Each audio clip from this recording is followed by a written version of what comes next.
Hello friends, आज मैं बताऊंगा यदि आपकी जो गाय भैंस है हीट के बाद खून क्यों आता है। यदि हीट के बाद खून आता है तो उसे आप जब EIY या जो नेचुरल गर्भाधान करवा लेते हैं तो वो आपका पशु गाभिन ठहरेगा या नहीं। बहुत से पशुपालकों की शिकायत रहती है और इस प्रकार के जो मैसेज भी आते हैं और बहुत पशुपालक इस प्रकार के कॉल भी करते हैं कि हमारे पशु जो हीट में आने के बाद में उन्होंने ब्लड छोड़ा है या बहुत ज़्यादा मात्रा में ब्लड दिया है। अब ब्लड भी कई तरह से आ सकता है। पशु में एक तो ब्लड आता है जैसे आपको लग रहा है कि एकदम चमकीला यदि ब्लड आ रहा है, या ब्लड आ रहा है जो डिस्चार्ज के साथ मिला हुआ ब्लड आ रहा है। कई प्रकार से आता है। तो ये ब्लड क्यों आता है इसके बारे में आज आपको मैं डिटेल से बताऊंगा। तो जो अभी भी मेरे चैनल पर जो नए आए हैं तो पहले आप मेरे चैनल को सब्सक्राइब कर लें। जो लाल वाला बटन आपको दिख रहा है उसको दबा लें, साथ में आप बेल आइकन को भी दबाएं और उसमें जो ऑल वाला ऑप्शन आता है उसको दबाएं ताकि भविष्य में आने वाली हर प्रकार की वीडियो की नोटिफिकेशन आपको समय समय पर मिलती रहे। देखो, सबसे ज़्यादा शिकायत यही रहती है पशुपालकों की खून क्यों आता है। तो मैं आज आपको ये बताऊंगा कि खून क्यों आता है। देखो, जब भी यदि पशु हीट में आता है तो उसका जो इंटरनल जो टेम्परेचर है वो हाई हो जाता है। इंटरनल तापमान ज़्यादा हो जाता है। तो इंटरनल टेम्परेचर जिस प्रकार से 39 डिग्री सेंटीग्रेड से हाई हो जाता है, 40 डिग्री सेंटीग्रेड अदर हो जाता है। तो ये जब भी यदि ये प्रक्रिया मैं बताता हूँ कि मौसम में कौन से मौसम में ये ज़्यादा होती है तो आपको क्या क्या सावधानी रखनी चाहिए। यदि आपके पशु में गर्मियों के मौसम में यदि आपका पशु हीट के साथ यदि खून डालता है तो आप उसे क्या रखना है, उसकी जो इंटरनल स्ट्रक्चर है उसका मतलब है कि आपके पशु में जो हार्मोनल अनबैलेंस हो गया है। हार्मोनल अनबैलेंस का मतलब है कि एस्ट्रोजन हार्मोन का बहुत ज़्यादा बढ़ाव हो गया है, ग्रोथ हो गई है। एस्ट्रोजन हार्मोन की मात्रा यदि ज़्यादा बढ़ गई है, एस्ट्रोजन हार्मोन की मात्रा जैसे ही ज़्यादा बढ़ती है तो यूट्रस से क्या होता है कि खून आना स्टार्ट हो जाता है। तब भी यदि आपका पशु यदि क्या करता है कि जब भी यदि आपका पशु डिस्चार्ज डालता है तो डिस्चार्ज के साथ क्या आता है कि वो खून साथ में आ जाता है। यदि गर्मियों में यदि आपके पशु में इस प्रकार की यदि दिक्कत हो तो आपको क्या करना है कि आप उस पशु को ठंडी जगह पे रखना है, जहाँ पर ज़्यादा धूप ना हो वहाँ पे ना रखें। नीचे भी पानी रखें, पानी गिरा के रखें जहाँ पर पानी है।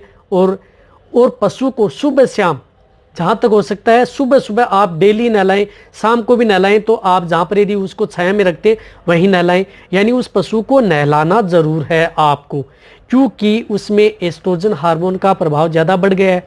और ज़्यादा बढ़ गया है तो कई बार इस कंडीशन की भी पशु में देखने को मिलती है। जिस प्रकार यदि सर्दियों में यदि पशुओं को यदि ऐसी दिक्कत हो रही है तो भी आपके पशु में हार्मोनल की वजह से हो रहा है। और कई बार ऐसा भी होता है, एक और बताना चाहता हूँ कि जब यदि खून आता है, कई बार खून आने के बाद में भी आपके पशु में फॉलिकल से अंडाणु नहीं निकल पाते हैं।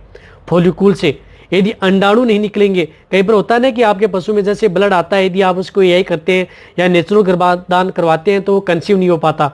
तो उसका कारण है कि उसके फॉलिकल से अंडाणु यानी अंडे नहीं निकले। अंडे नहीं निकलेंगे तो स्पर्म उसको कैसे कंसीव करेंगे, कंसीव नहीं करेंगे तो कैसे जाइगोट बनेगा, कैसे एम्ब्रियो बनेगा।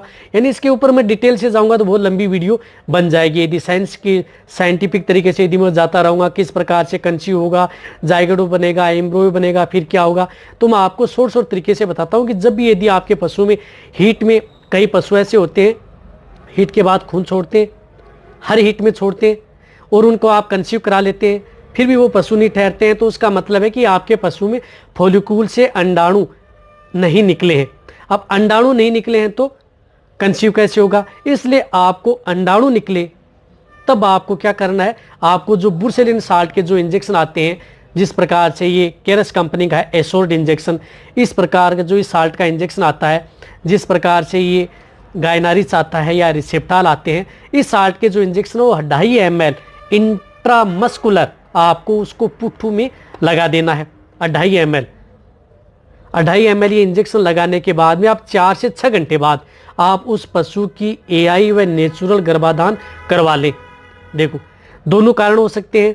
फॉलिकल नहीं बन रहा है, उसकी वजह से भी आपके पशु में ब्लड आ सकता है, और आपके पशु में एस्ट्रोजन हार्मोन का बहुत ज़्यादा चढ़ाव हो जाता है, उसकी वजह से भी आपके पशु में एस्ट्रोजन हार्मोन की वजह से यदि आपके पशु में खून आ रहा है तो नॉर्मल प्रक्रिया है, घबराएं नहीं।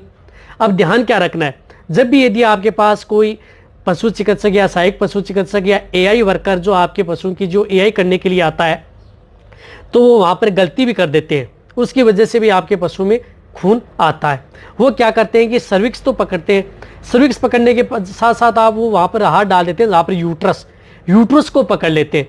यदि यूट्रस को पकड़ लिया यहाँ पर, तो यूट्रस को पकड़ते ही पशु क्या है कि ब्लड छोड़ेगा बाद में, तो ब्लड छोड़ेगा बाद में, तो ये देख लो कि यूट्रस को पकड़ लिया और ब्लड छोड़ेगा, तो उसमें कंसीव होने के पशुओं में कम से कम आपको 10% चांस है। 10% पशु ऐसे होते हैं जो उसको कंसीव कर लेते हैं, लेकिन 10% ऐसे पशु हैं जो कंसीव नहीं करते। इसलिए जब भी यदि एआई करने के लिए यदि आप जाते हैं, जो एआई वर्कर या जो सही है, तो उसको आपको सिर्फ सर्विक्स को ही पकड़ना है। एक बात आप जरूर ध्यान रखें, आप बहुत ज़्यादा दूर न जाएं, आप उसको यूट्रस को ज़्यादा न पकड़ें। रही बात आप एआई गन जो प्रवेश करवाते हैं, वो आपको मिड सर्विक्स तक ही जानी है, ज़्यादा आप यूट्रस तक ज़्यादा दूर तक न लेके जाएं।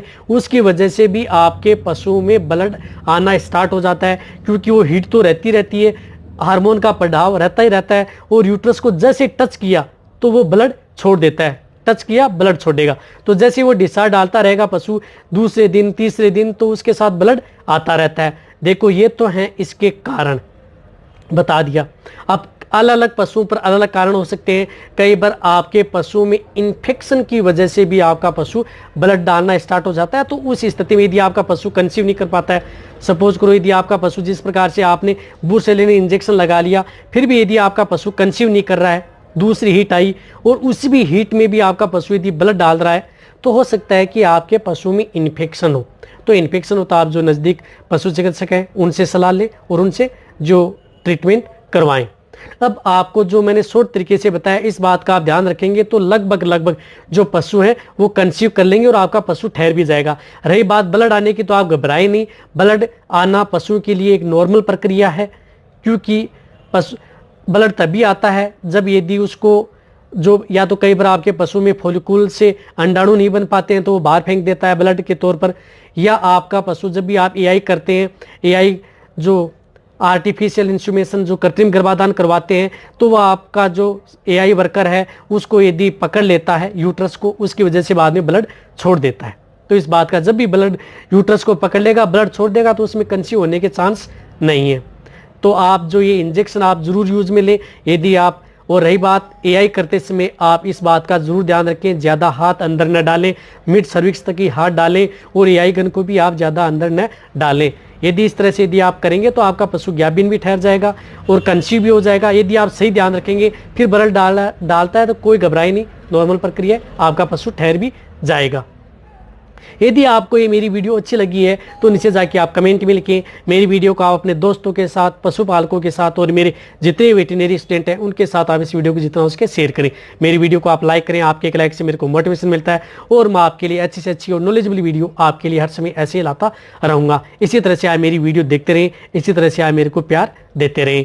थैंक्स, धन्यवाद।